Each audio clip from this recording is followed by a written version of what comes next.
De retour dans le Grand JT, je suis ravie d'accueillir Emmanuel Piquet. Bonjour. Bonjour. Merci d'être avec nous, Emmanuel. C'est toujours un bonheur de vous recevoir. On vous connaît pour de nombreux essais que vous avez donc écrits. Le dernier en date, manuel de survie face aux harceleurs. On va continuer de parler de harcèlement aujourd'hui. Mais là, cette fois-ci, à travers un jeu. No Way Bully. Bully, qu'est-ce que ça veut dire, bully? Bully, ça veut dire intimider, ça veut dire harceler, enfin, voilà. Voilà, harceler, ce qui arrive très souvent, effectivement, dans la rue, ailleurs, en société, mais aussi et surtout à l'école, dans le cadre de l'école, que ce soit en primaire ou en secondaire. Malheureusement, le harcèlement est partout. Alors justement, comment parler, comment s'exprimer, comment discuter de ça? Eh bien, vous avez trouvé cette idée, ce jeu-là. Comment c'est né, ce concept? Alors en fait, c'est Topla qui m'a appelé, les éditions Topla, qui m'ont appelé en disant, voilà, on a envie de faire un jeu... qui s'appuie un peu sur votre travail, gentiment. Et donc, on a réfléchi, parce que c'est pas simple, en fait. Ça fait quand même 2 ans qu'on travaille dessus. Parce que ce qu'on voulait vraiment, c'est un jeu qui permette, au fond, aux enfants, animés par un adulte, aux enfants de réfléchir aux mécanismes du harcèlement, de réfléchir aux différentes solutions qui peuvent s'offrir à eux quand il y a un problème. Et du coup, c'est pour la première fois, je trouve, un jeu qui est plutôt dans le cadre de la prévention du harcèlement, mais qui s'adresse aux enfants harcelés.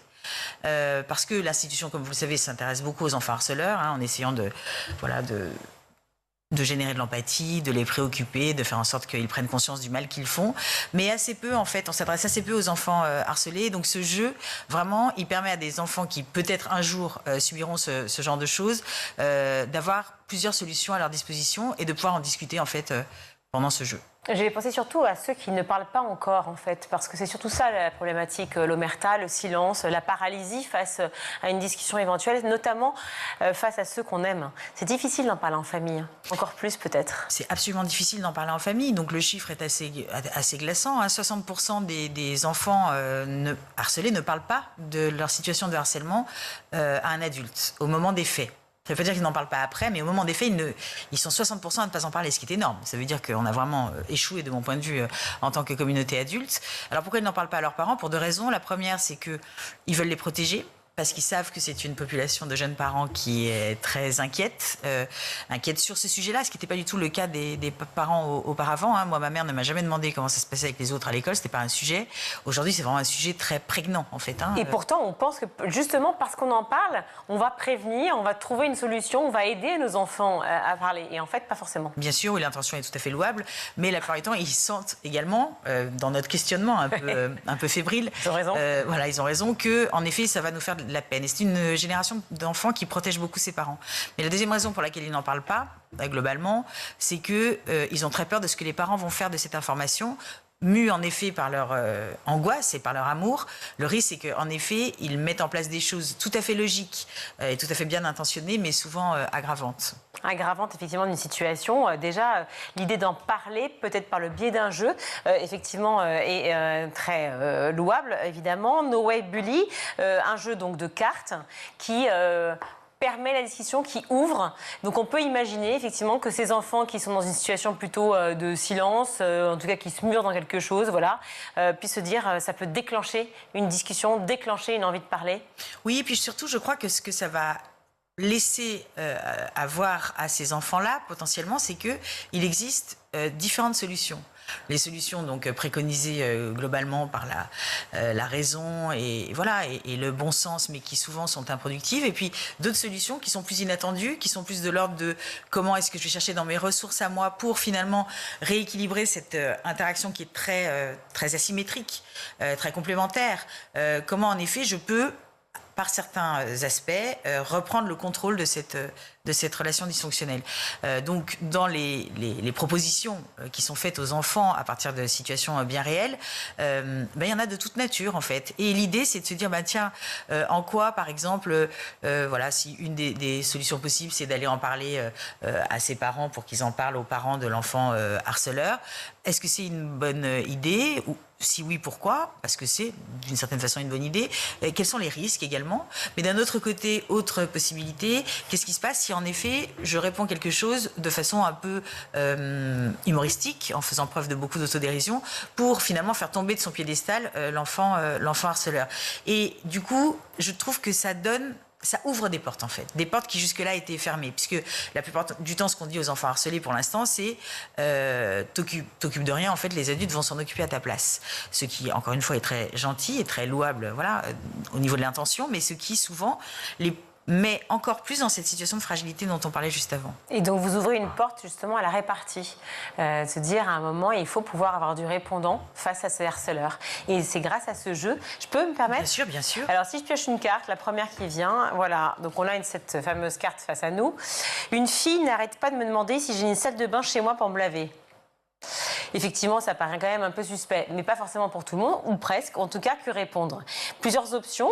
Je lui réponds, non, on se lave dans la rivière, du coup, l'hiver, c'est plus rare. J'espère qu'elle va arrêter. Là, on ne répond pas, c'est plutôt un son moins intérieur, c'est ça? On attend, en fait. On attend. Je lui apporte une passe à linge en lui disant, j'ai trop peur que tu vomisses. Toute dérision. Je mets encore plus de déodorant. Et là, on est encore plus en position de victime. C'est une façon d'ouvrir la discussion? C'est exactement une façon d'ouvrir la discussion. Et c'est intéressant parce que je pense que ce qui manque beaucoup en termes d'analyse de ce phénomène, que ce soit vis-à-vis des adultes ou vis-à-vis des enfants eux-mêmes, c'est cette analyse systémique. C'est de bien leur faire comprendre qu'au fond, la souffrance, la leur, lorsqu'elle est exprimée dans une situation de harcèlement, c'est comme si elle alimentait au fond le plaisir du harceleur. C'est terrible, hein, mais le fait même que le harceleur perçoive que l'enfant en face souffre, soit parce qu'il se recroqueville, comme dans une des solutions, soit parce qu'il dit rien, soit parce qu'il attend que ça passe, au fond, ça va alimenter ce cercle vicieux qui, du point de vue du harceleur, est plutôt un cercle vertueux. Et donc, ici, dans deux de ces réponses, l'idée, c'est comment l'enfant harcelé peut lancer des graviers dans ce cercle vertueux du point de vue du harceleur pour que la relation se rééquilibre. Mais lancer des graviers, est-ce que c'est réellement possible? Enfin, je veux dire, pardon, mais est-ce que c'est réalisable quand on est dans une situation justement de harcèlement et qu'on est un peu paralysé par les réponses, par les questionnements, par la discussion? Et souvent, on est dans un coin, prostré derrière un mur ou face à un mur. Enfin, comment faire? C'est en effet très compliqué puisque les enfants harcelés, par définition, sont des enfants plutôt très recroquevillés, sauf ceux qui explosent, parce qu'il y a aussi une typologie d'enfants qui a tendance à exploser, ce qui ne résout rien non plus. C'est vraiment hyper important à un moment donné, trouver quelque chose qui leur parle à eux, et c'est pour ça que ça n'est qu'un jeu, ça n'est pas un accompagnement thérapeutique, mais vraiment trouver quelque chose de cet ordre-là qui leur convienne et surtout les entraîner. Donc en fait, moi, je passe beaucoup de temps en consultation avec mon équipe à jouer le rôle du harceleur. Donc mon métier consiste à insulter des enfants. Non, je plaisante, c'est une blague. Mais donc pour vraiment qu'à un moment donné, à force de s'entraîner, ça fuse, parce que vous avez raison. Si ça fuse pas, si c'est dit à moitié en bégayant, en rougissant, etc., ça n'a pas du tout le même impact. Mais ils sont plutôt très preneurs de cet entraînement-là. La plupart du temps, s'ils ne font rien, certes, c'est parce qu'ils sont tétanisés, mais ils sont d'autant plus tétanisés qu'ils ne savent pas quoi faire. Donc ça veut dire que le parent, par exemple, qui va jouer avec l'enfant ou les enfants, parce qu'on peut être c'est de 2 à 30 personnes, donc ça va, on a la marge, on peut le faire avec une classe, c'est ce que j'entends par 30 personnes. Quand on répond non, on se lave dans la rivière, du coup, l'hiver c'est plus rare, il faut suggérer aussi une contre-réponse, puis une contre-contre-réponse. Exactement, vous avez parfaitement raison. C'est-à-dire qu'en effet, la plupart du temps, nous, ce qu'on dit aux enfants, c'est, imaginons que tu lui dises, non, en effet, on se lave dans la rivière, et donc je comprends que l'hiver c'est un peu plus dur pour toi, puisque donc c'est plus rare qu'on se lave. L'idée, c'est de lui demander, à ton avis, qu'est-ce qu'elle va répondre?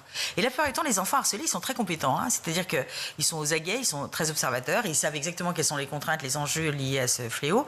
Et donc, ils savent la plupart du temps ce que va répondre leur harceleur. Et donc, à partir du moment où ils savent ce que le harceleur va répondre, ou la harceleuse, alors on va continuer, comme vous le dites, à vraiment entourer d'une certaine manière, faire des cycles comme ça, pour qu'ils se sentent étayés au moment où, tout seul, en effet, il va mettre en œuvre cette stratégie. Ces situations, ces réponses, elles ont été étudiées avec des psychologues? Alors, ces situations, elles viennent toutes de notre pratique clinique à nous. Donc, on est quand même une quarantaine maintenant. Et en plus, on est très dispersés sur le territoire. Donc, on a vraiment choisi des choses qui nous semblent très emblématiques, qu'on reçoit beaucoup.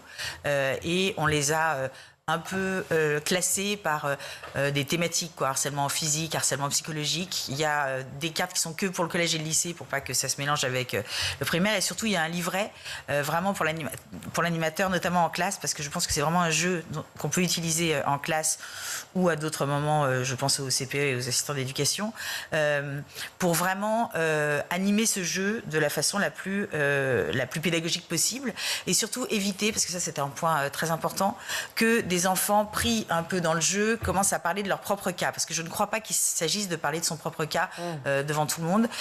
Donc vraiment, c'est un point hyper important au moment de commencer ce jeu, de dire on ne va pas parler ici de situation personnelle, on va juste réfléchir au mécanisme du harcèlement et à ce qu'on peut faire pour que ça s'arrête. Typiquement, le mécanisme du harcèlement est un harcèlement très connu chez les lycéens, c'est celui sur les réseaux sociaux, ce qu'on appelle le cyberharcèlement.